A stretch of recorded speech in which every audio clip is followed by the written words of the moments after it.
Irmãos, a última coisa que a gente viu nesse estudo de Josué, que tem sido um livro maravilhoso para nós, foi justamente a aliança que os gibeonitas, eles fizeram com os filhos de Israel.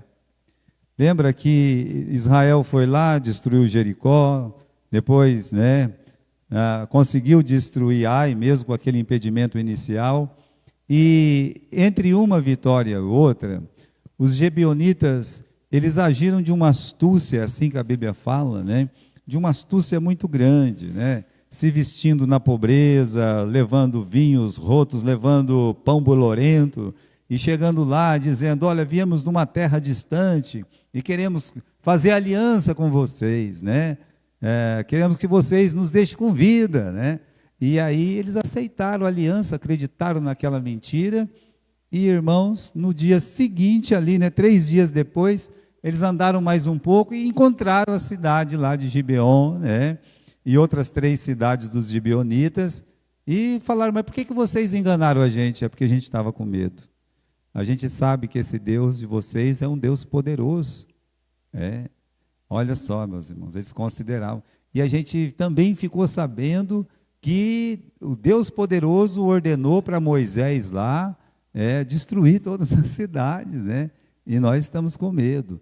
E assim, meus irmãos, foi feito essa primeira aliança.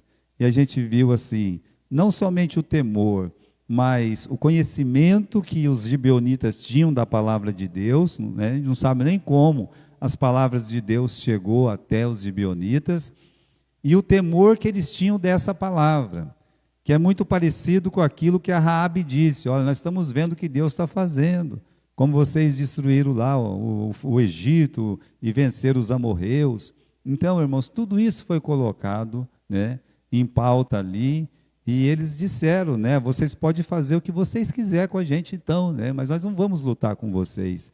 E aí, como eles tinham jurado dar-lhes a vida foi poupada.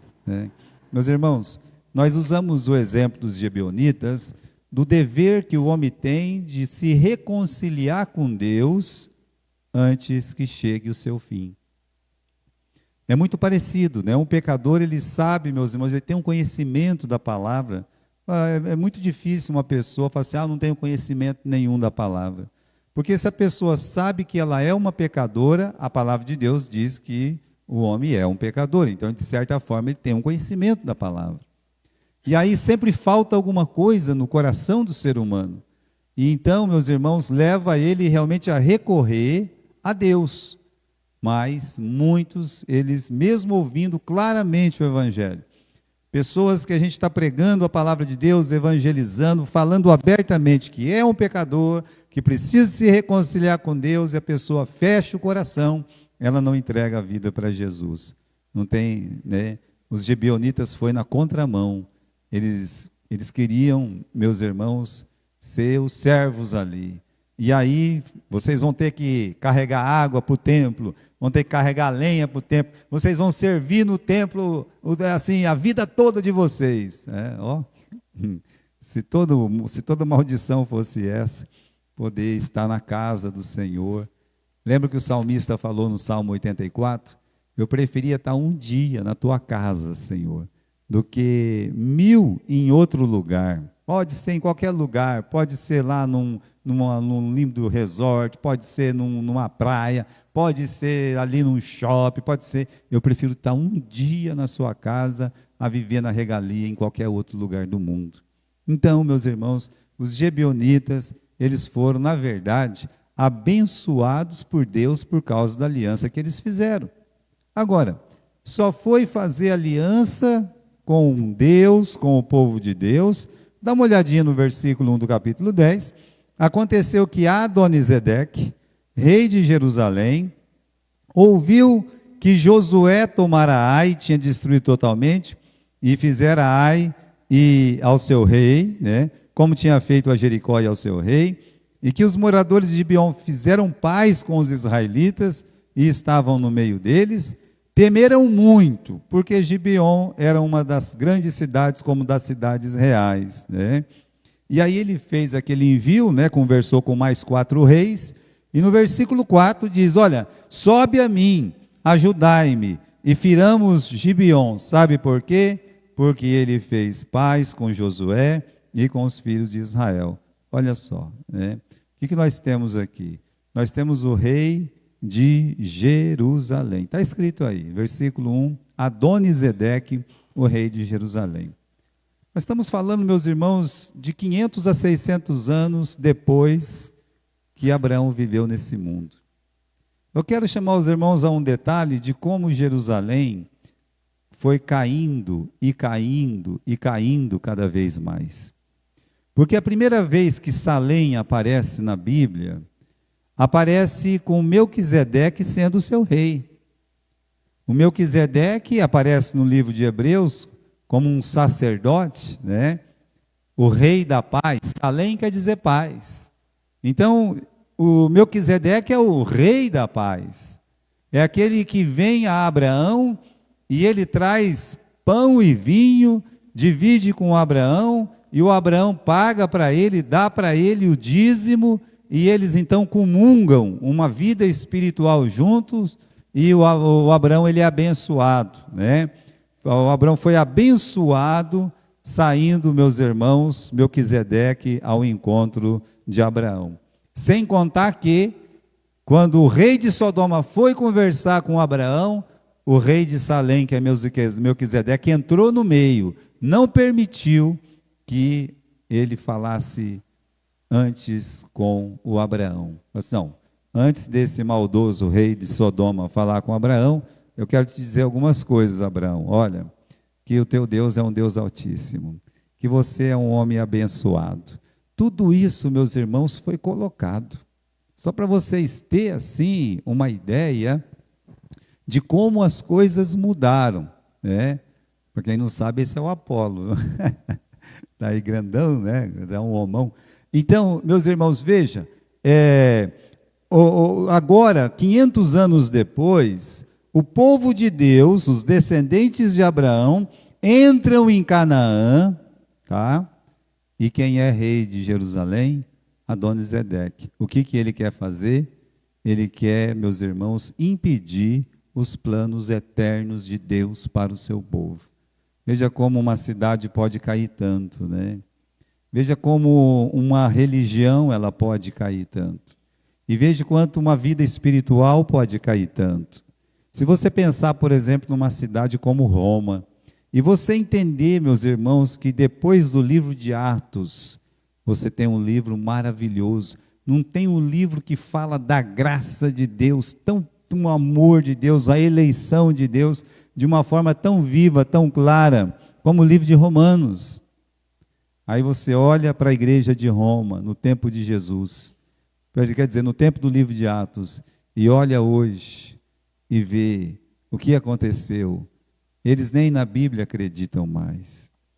Olha a queda, meus irmãos, uma queda terrível. Mas pode ser mesmo a queda de uma vida espiritual ou de uma igreja. Quantas igrejas, meus irmãos, assim, no passado mesmo, igrejas missionárias, que estavam prontas para pregar, para evangelizar, hoje elas não, quase que vão se morrendo, né? Por que acontece isso? Veja como se você vai se afastando de Deus, você vai ficando cada vez mais ligado com o mundo, e quando pensa que não, nós estamos vivendo completamente no mundo. É por isso que a gente não pode se desligar das coisas espirituais. Hoje, né, antes de vir para a igreja, o Mário estava lá, a gente estava conversando, de uma das crianças, dos nossos adolescentes, né, que estão vindo e tal. Aí nós temos um lá, né, uns adolescentes, mas assim, vem assim, a gente fala nos trancos e barrancos, né? E às vezes a família tem muitos problemas. E eu digo uma coisa para vocês, irmãos, né? E você, mas você sabia que o vô e a avó desse adolescente eram crentes fiéis? Aí a gente fica pensando, olha, a oração dos avós ainda está valendo para hoje, né? Para hoje, está valendo hoje. Por isso, meus irmãos, do mesmo jeito que tem a degradação com o tempo, você sabe que tem assim um crescimento com o tempo. Nesse caso aqui, infelizmente, Jerusalém chegou nesse ponto de resistir às bênçãos de Deus para Israel. Então, o que o rei de Salém faz? Aqui o rei de Jerusalém. Ele quer lutar contra o povo de Deus. Mas veja como ele é esperto. Há um detalhe muito grande aqui. Por quê? Porque ele sabe que aqui é um plano de Deus. Né? Josué é o homem de Deus. Então, por que ele não luta diretamente com Josué e com Israel? Veja só. Que ele está juntando mais 4 reis, está bem claro aí no versículo 3, versículo 4. Ele vai se ajuntar no versículo 4, dá uma olhada aí, versículo 3, né? Ele vai se ajuntar com o rei de Hebron, com o rei de Jarmute, com o rei de Laquis e com o rei de Eglon. Então são 4 grandes cidades, que depois vão virar 7. Agora, juntando essas 4 cidades, só elas, meus irmãos, poderiam enfrentar a nação de Israel, porque cada cidade tinha o seu exército. Então, por que eles não enfrentaram o Josué? Por que eles não enfrentaram Israel? Essa aí é uma coisa que a gente tem que aprender. Olha, eles vão lutar contra os gibeonitas. Dá uma olhada aqui no versículo 4, né? Sobe a mim, ajudai-me, vamos ferir Gibeon, porque fez paz com Josué e com os gibeonitas. Deixa eu dizer, irmãos, o diabo, Satanás, o inimigo de nossas almas, ele ainda não tem coragem de subir ao céu e lutar contra Deus e os seus anjos. Um dia ele vai fazer isso. Sabe por que ele vai fazer isso? Porque pouco tempo lhe resta. É o tempo do desespero. É aquela batalha que está escrito no livro de Apocalipse, quando o arcanjo Miguel vai expulsá-lo de lá. E ele vai ter que voltar para a terra, e aí ele atormenta o máximo que ele puder, porque ele quer levar qualquer um junto com ele. Por que ele não luta contra Deus? Por que não luta contra os anjos de Deus? Porque ele sabe que ele vai ser o quê? Derrotado, que ele não tem força. Por que esses 5 reis não lutam contra Josué e lutam contra o gibeonita? Da mesma forma, eles sabem que Josué vai derrotá-los também. Sabe que Deus está operando contra as nações deles. Agora tem uma coisa, e por que Gibeon? Ele está dizendo aqui, porque Gibeon fez o quê? Fez uma aliança com Josué e com Israel. Então, irmãos, o que simboliza isso? Pare para pensar um pouco. É só uma pessoa entregar a sua vida para Jesus? É só uma pessoa vir lá do mundo e fazer uma profissão de fé dentro da igreja? E aí ela acaba dando o primeiro passo de obediência, que é o batismo, e começa a vir sobre ela o quê? Muitas provações e tentações. Então, o que o rei de Jerusalém e os outros reis ali, os seus aliados, estão fazendo contra Gibeon, é o mesmo que diabo, e ele ajunta situações e pessoas, e sabe lá o que mais, né? Para tentar fazer com que aqueles novos convertidos, aquelas pessoas que acabaram de fazer uma aliança com Deus através do sangue de Jesus, sejam atemorizados. Não muda nada, irmãos. Veja, olha, quando o Paulo ele se converteu, veja, ele se converteu, nem a igreja queria ajudar o apóstolo, o Paulo, que era o Saulo de Tarso. Ninguém queria ele por perto. Por outro lado, em Damasco, os judeus queriam matá-lo. Quando chegou em Jerusalém, os judeus também queriam matá-lo. Mas quando ele não era crente, ninguém fazia nada com ele. Ninguém, sabe? Então, por isso, meus irmãos, olha, marque o nome de uma pessoa que começou a vir na igreja, que entregou a vida para Jesus. Faça isso. Coloque lá no seu caderno de oração. Por que, pastor? Para você orar por essa pessoa. Para você poder olhar e dizer assim, olha, eu tenho que clamar a Deus por essa pessoa. Por quê? Porque o inimigo, meus irmãos, ele vem mesmo para matar, para roubar e para destruir. Veja, por exemplo, nossa igreja teve uma experiência maravilhosa de conversões de adolescentes. O que vai acontecer?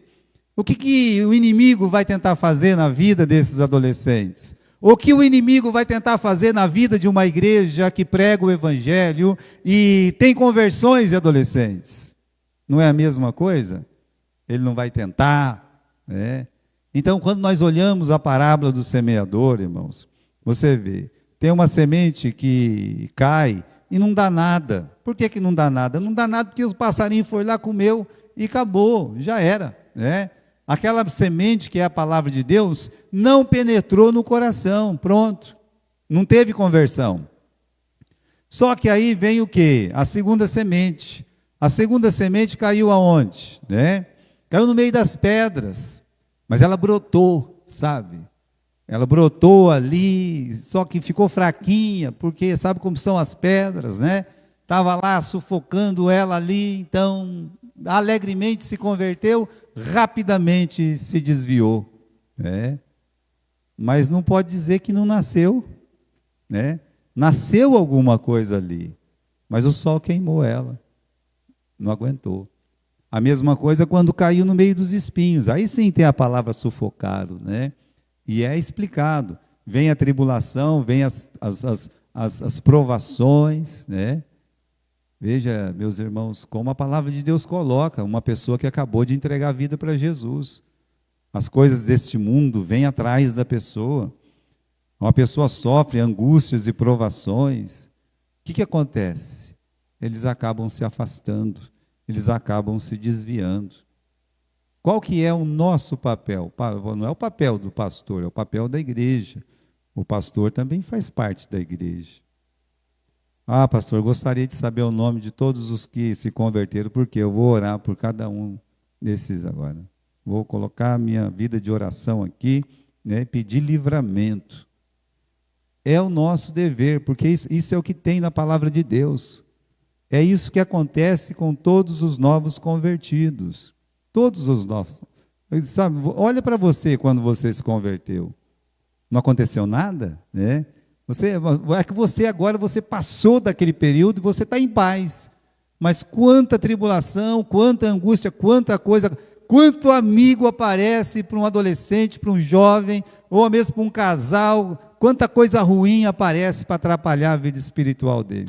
Pessoa que nunca visitou ele vai visitar domingo na hora do culto. Sabia disso? Né? Por que acontece isso? Acontece isso porque Satanás, meus irmãos, quer pegar aquela pessoa e tirar ela, porque ela tem uma chama dentro dela, e Satanás está assoprando para apagar.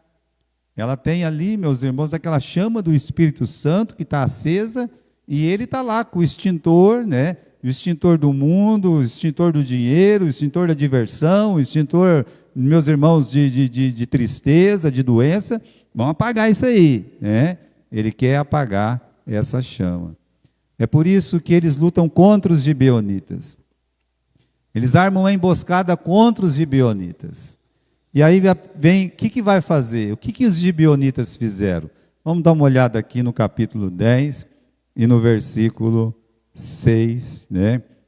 Enviaram, pois, os homens de Gibeon a Josué, ao arraial de Gilgal, dizendo: não retire as mãos dos teus servos, sobe apressadamente a nós, livra-nos, ajuda-nos, porquanto todos os reis dos amorreus que habitam na montanha se ajuntam contra nós. Qual foi a reação do novo convertido? O que deve fazer o novo convertido? Ele poderia recuar. Quando visse lá, meus irmãos, aqueles reis, levantar uma bandeirinha branca, né, dizer assim: calma, o que vocês vão fazer? Nós vamos destruir vocês. Por que vocês vão nos destruir? Porque vocês fizeram paz com Israel, né? Porque vocês fizeram uma aliança com Deus. Não, a gente já deixa essa aliança já, né? Morrer nós não morremos. É mais fácil fazer isso. Não precisa nos matar, não. A gente vai se ajuntar com vocês, tão enquanto em 5, vai virar 6, né? Nós vamos ficar um novo reino aqui, nós vamos ficar com vocês. Mas veja, irmãos, primeiro, eles não recuaram na aliança. Não negaram, meus irmãos, o acordo que foi feito com Deus. É a mesma coisa que um crente não recuar depois que ele entrega a vida para Jesus. Para uma pessoa mais madura, isso é mais fácil. Mas para uma criança que se converte, para um jovem que se converte, para um adolescente que se converte, não é tão simples assim. Então, às vezes ele teme, às vezes ele se encanta, às vezes ele cede. E aqui os gibeonitas não cederam. Primeira coisa, então, eles não recuaram. Segunda coisa, eles pediram ajuda. Não foi isso que eles fizeram? Olha, apressa a vir nos socorrer. Não retire a mão de vocês de sobre nós. Meus irmãos, o novo convertido, a gente tem que ensinar eles a não recuar. E num momento assim de tentação, num momento de provação, no momento que ele cai, tropeçou, caiu, o que nós temos que fazer? Meu irmãozinho, minha irmãzinha, peça ajuda para Deus. Deus vai te socorrer, Deus vai te ajudar. Uma coisa, meus irmãos, às vezes uma pessoa ela tem um vício qualquer, e é uma coisa terrível. Não é só porque prende a pessoa, porque leva a pessoa à vexação, à vergonha. De repente uma pessoa tem um vício, ela vai para a igreja, entrega a vida para Jesus, está lutando contra aquilo lá, um dia ela cai no vício de novo. Acontece. Aí ela não vai voltar para a igreja. Por quê? Porque ela está com vergonha, porque ela está decepcionada com ela mesma. E aí Satanás fala, está vendo? Você não é crente coisa nenhuma, você caiu, né? E ela vai colocando aquilo na cabeça. E tem outra coisa, lá na igreja ninguém gosta desse tipo de crente que nem você, né? Você é uma vergonha para eles não querem você do lado de você. Então, meus irmãos, aquela pessoa começa, não vou mais não. Eu vou ficar por aqui mesmo, porque aqui pelo menos tenho a minha vida sozinho, já cuidava da minha vida mesmo, vou continuar cuidando da minha vida. Mas é isso que acontece muitas vezes, né? Às vezes não é nenhuma questão de vício, né? Vai aquela preguiça espiritual completa, e a pessoa dá aquela relaxada, eu não estou com vontade de ir na igreja, e ela falta um culto, falta 2, pronto, já fala, não serve mais. Então, qual é o nosso papel? Vamos ensinar essas pessoas a pedir socorro para Deus, como os gibeonitas pediram socorro para Deus. Vem nos acudir, Senhor, né? Tenha misericórdia de mim. Veja, quando uma pessoa se converte, a gente deve ler para ela o livro de Romanos, o livro de João, é claro, porque fala de salvação, da segurança de salvação. Mas um livro muito precioso, meus irmãos, para um recém-convertido, sabe qual que é? É o livro de 1 João. Por quê? Porque lá tem versículos que falam dessa fraqueza. Meus filhinhos, estas coisas eu vos escrevo para que não pequeis. Mas se alguém pecar, temos um advogado junto ao Pai, que é Cristo, não somente nosso, mas de todo mundo. Olha, meus irmãos, quem é que escreve isso, se não uma pessoa que tem uma experiência com recém-convertidos que caem e se desviam? Aquele que diz que não tem pecado é mentiroso, e também faz de Deus um mentiroso, diz 1 João. Mas, se alguém pecar, né? E aí? Bom, você vai ver lá, se confessarmos os nossos pecados, Ele é fiel e justo para nos perdoar e nos purificar de toda a injustiça. Não é só o perdão, é a purificação, que é o que ele está precisando. Então, irmãos, quantos de nós vai sair ao socorro de um novo convertido? Porque quando ele se converte, o mesmo irmão que já é velho na fé pode cair nessa situação, o inimigo tentá-lo, e ele fica lá, né? Quem é que vai dizer, meu irmão, vamos ler comigo aqui 1 João, capítulo 1, versículo 7, versículo 9, vamos ler aqui junto aqui, né? Por isso a gente tem que ter esse conhecimento da palavra de Deus, a gente tem que realmente saber aonde esses textos estão, porque quando ele estiver na pior, não é só a palavra que vai ajudar ele, é a palavra de Deus que vai ajudar ele. Porque a palavra de Deus tem poder, as tuas não, mas a de Deus tem. Quando você lê um versículo com uma pessoa, tem poder de entrar no coração dela, no subconsciente dela, e transformar as suas ações. Por isso é tão importante você saber como ajudar aquela pessoa que acabou de se converter. Bem, irmãos, primeiro, eles não recuam. Segundo, eles pedem ajuda, né? Pedem ajuda e eles vão ser ajudados. Aqui no capítulo 10, né, no versículo 7, Josué subiu a Gilgal, ele e toda a gente de guerra com ele, e todos os homens valorosos, e o Senhor disse a Josué, não os temas, porque tenho dado na sua mão, nenhum deles poderão te vencer. E Josué lhe sobreveio de repente, porque toda noite veio subindo desde o Gilgal. Aqui, irmãos, nós temos a pessoa que não recua, a pessoa que precisa de socorro, e quem é que vai socorrer essa pessoa? Um Josué, um filho de Deus. Esse filho de Deus pode ser eu, Gilberto, pode ser você. Nós podemos sim ajudar. Nós temos poder, poder está em Deus. Mas Deus está dizendo aqui para nós, olha, esse versículo é muito lindo, irmãos, versículo 8. Não temas, porque eu tenho dado na tua mão, eles não poderão te vencer. Meus irmãos, o inimigo não pode nos vencer, porque ele já é eternamente derrotado.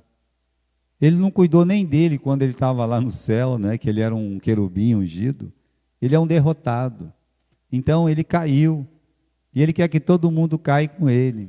Você tem que colocar isso na cabeça. Deus, ele é o Deus. Somos mais que vencedores em quem? Em Cristo Jesus, o nosso Senhor. Então, meus irmãos, você tem a palavra de vitória. E a palavra de vitória, como eu disse, não é a sua boca. Não é você dizer, eu sou um vencedor. Não. É a palavra de Deus. O Josué vai atrás deles para ajudá-los, porque existe uma aliança feita.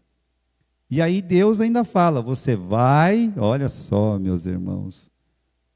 Os gibeonitas eram descendentes de Abraão? Eram? Não. Agora, pela fé, eles são descendentes de Abraão? São. Como nós. As promessas de bênçãos não eram para os filhos de Abraão? Era. E agora Deus está se incomodando com os gibeonitas? Sim. Por quê? Porque tem uma aliança deles. Deus está preocupado com os gibeonitas também, porque eles têm uma aliança com Deus, uma aliança de paz. Então, meus irmãos, Deus, Ele tem prazer de nos abençoar quando nós entendemos que temos sim força para ajudar aquele irmão dentro da palavra de Deus, firmado na palavra de Deus. Então Deus está falando, não fica com medo não, você já está aqui como um vencedor, né? Eles não podem te resistir, eles não podem te vencer. E agora, veja um outro versículo interessante, é o que segue esse aí, o versículo 10, né? Deixa eu dar uma olhadinha aqui. É o versículo 9, né? Veja que está escrito aí que Josué, ele sobreveio de repente. Mas na continuação desse versículo 9, nós temos aí que ele viajou a noite em toda. No momento que ele recebeu a mensagem, ajuda-nos. Naquele momento, talvez era uma tardinha, ele ajuntou todo o exército dele, os homens valorosos, todo Israel se movimentou, né? É como se a igreja toda estivesse se movimentando para ajudar um novo convertido, ou um irmão da igreja, e a palavra de Deus diz que ele marchou a noite toda. Olha, irmãos, o que é isso? O que isso significa? São 30 quilômetros, de Gilgal até Gibeon são 30 quilômetros. Uma coisa é você andar 30 quilômetros dentro do seu carro, pode ser num Fietinho aí, pode ser num carro melhor, pode ser até num avião, rapidamente você vai, né? Agora, outra coisa é você marchar a pé, 30 quilômetros. Eles passaram a noite inteira viajando para no dia seguinte ter que lutar, e foi a batalha, a luta mais longa que já houve na face dessa terra, porque nunca teve um dia tão comprido quanto esse dia em que o sol parou, ou não se apressou a se pôr, né? Então, irmãos, quando é que nós temos que ajudar? Bem, quando chega o pedido de ajuda. E olha só, nós estamos aqui com Josué e os israelitas viajando a noite toda, o que simboliza, meus irmãos, aquelas ações de Jesus ou da igreja no Novo Testamento. Por exemplo, Jesus ele pregava de dia, chegava de noite, muitas vezes ele ia para a montanha, ia lá para o campo, ia para o deserto e ficava a noite inteira orando. Ele clamava mesmo a Deus. Para escolher os 12 apóstolos, ele passou a noite todinha orando, clamando a Deus. Nada foi feito sem oração, o que mostra o poder que tem a vigília. O poder que tem a vigília individual ou coletiva quando nós queremos orar por alguém. E ele marcha. É uma batalha sem o inimigo ainda estar assim agindo, né? Mas nós estamos andando, marchando, nós estamos lutando em oração. E aí começa a batalha, né? A luta em si. No versículo 10, diz que o Senhor conturbou diante de Israel e os feriu com grande matança em Gibeon, e perseguiu-os pelo caminho sob Bet-Heron, e feriu-os até Azeca e Maquedá. São 3 coisas aqui, né? São 3 milagres de Deus, 3 ações divinas. O primeiro milagre foi que Deus os conturbou. O segundo milagre foi que Deus mandou umas pedras aí para acertar na cabeça dos gibeonitas não, dos pessoal de Jerusalém, Laquis e toda isso aí, né? Os opositores lá, de Adonisedeque. E o terceiro milagre é que o sol parou. Então, veja, meus irmãos, Deus o tempo todo fazendo alguma coisa para te ajudar, porque você está ajudando alguém, né? Você quer ter problema na vida? É quando você para de pensar nas outras pessoas. A gente viu isso domingo passado, na mensagem sobre Jó, não é verdade? O que nós vimos lá na mensagem, né? Que Jó, quando ele estava orando pelos seus amigos, Deus mudou a sua sorte. Ele estava doente ainda, ele estava todo pesteado, meus irmãos, estava todo levado à breca da cabeça aos pés, sem os filhos, né? Com a mulher falando na orelha dele, sabe, doente. Mas ele encontrou força para orar por outras pessoas e Deus o abençoou. Então, quando nós paramos realmente de fazer o trabalho missionário, porque missionário é sair, missão quer dizer sair, quando você sai de você mesmo, quando você sai pregando a palavra de Deus, você tem o prazer de se preocupar com outras almas, Deus tem uma bênção para você. Isso é claro na Bíblia, é evidente na palavra de Deus. As pessoas que mais têm problema vai ser aquelas pessoas que estão mais dentro delas próprias. E aí, o que acontece no versículo 10? Deus começa a agir. Eles estão lutando pelos gibeonitas? Então, Deus fala, é comigo. É comigo mesmo. Né? Então, começou com essa palavra conturbar. Eu acho que é no livro de Números, capítulo 26, vamos dar uma olhadinha lá. Estou sem o meu papel, aí se não for, não tem problema, né? Acho que não vai ser mesmo, então...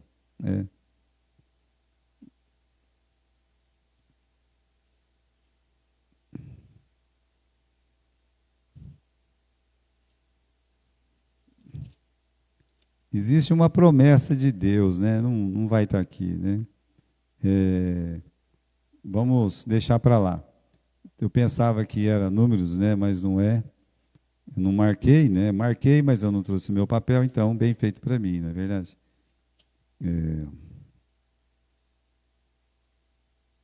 Não está aqui mesmo, não. Sim, é Levítico 26. Vamos lá em Levítico 26, vamos lá. Né? Capítulo 26, versículos 7 e 8. Né? Existe uma promessa de Deus, que é essa aqui no versículo 7 e versículo 8. Vocês vão perseguir os vossos inimigos, e eles vão cair a espada diante de vós. 5 de vós perseguirão a 100 deles, e 100 de vós perseguirão a 10.000, e os vossos inimigos cairão a espada diante de vós. Então tem uma promessa de Deus, vocês vão, lutem, porque a luta de vocês vai ser abençoada. Né? A batalha que vocês têm contra os inimigos será abençoada. E tem uma coisa, meus irmãos, Deus fez uma promessa. eu não me lembro o versículo agora, mas Deus fez a promessa de que ele conturbaria, ou seja, ele colocaria um medo muito grande no coração dos soldados adversários. Isso é uma coisa que é constante na história de Israel. Talvez você já tenha ouvido falar da Guerra dos 6 Dias, que é essa grande guerra, né, que Israel lutou contra as nações ali que tentaram expulsar eles em 1967. O que aconteceu naquela guerra? Os soldados inimigos, eles olhavam assim, eles não tinham força. É por isso que eles estavam tão mais armados, com um número de soldados 10 vezes maior, sabe lá quanto. Eles olhavam e parecia que tinha anjos lutando a favor do povo de Israel. Eles não tinham força para lutar. Tem coisa, meus irmãos, que só acontece com Israel. Esse negócio, daquele negócio do iPod, explodiu o iPod lá, com toda a liderança dos inimigos. Se isso não é Deus, se não é um milagre de Deus, eles preparando a destruição de Israel, e Deus vai lá e explode todas aquelas maquininhas lá e destrói a liderança todinha deles. Como é que se explica isso? Deus, ele lança o temor, o medo, sabe? Eles falam que eles não têm medo, mas eles morrem de medo de Israel. Todas as nações que estão em volta são muçulmanas, são árabes. Odeiam Israel de morte, mas ninguém tem coragem de entrar lá e lutar com eles. Não tem. Solta uma bombinha de longe, um traque, pá, né? É a única coisa que eles têm coragem de fazer. O que é isso, pastor? Volte aí para o capítulo 10. Isso significa conturbar, né? Deus, ele põe um medo, meus irmãos, no inimigo. Em segundo lugar, além do medo, eles já saíram correndo de medo, Deus começou a dar tijolada lá de cima, pei, pei, pei, nas ideias deles, todo lá. E a palavra de Deus diz aqui no versículo 10, né? Versículo 10, deixa eu ver, versículo 11. Sucedeu que, fugindo eles de diante de Israel, a descida de Bet-Horon, o Senhor lançou sobre eles do céu grandes pedras, até a Zeca, e morreram. E foram muito mais do que morreram das pedras de Saraiva, do que os filhos de Israel mataram a espada. Então, na verdade, mas do mesmo jeito que o muro de Jericó, em vez de cair para fora, caiu para dentro, e derrotou lá os soldados de Jericó, agora essas pedras saem lá de cima e saem pegando na cabeça de todos. Mas lá no céu, lá tem pedra. Você já viu chuva de pedra, né? E essas pedras, Deus pode aumentar o tamanho deles. Ele é Deus, ele pode fazer o que ele quiser. Então, meus irmãos, pegou lá na cabeça desse pessoal, matou a maioria deles lá. Mas aí veio um terceiro milagre. Por quê? Porque eram 5 reinos. Depois a gente vê no final da história que se tornam 7. E como é que num dia vai derrotar 7 reinos, andando, cansado, depois de lutar andar a noite inteira sem dormir? Mas esse é um grande milagre de Deus. Porque Josué viu que a vitória estava bem perto, versículo 12.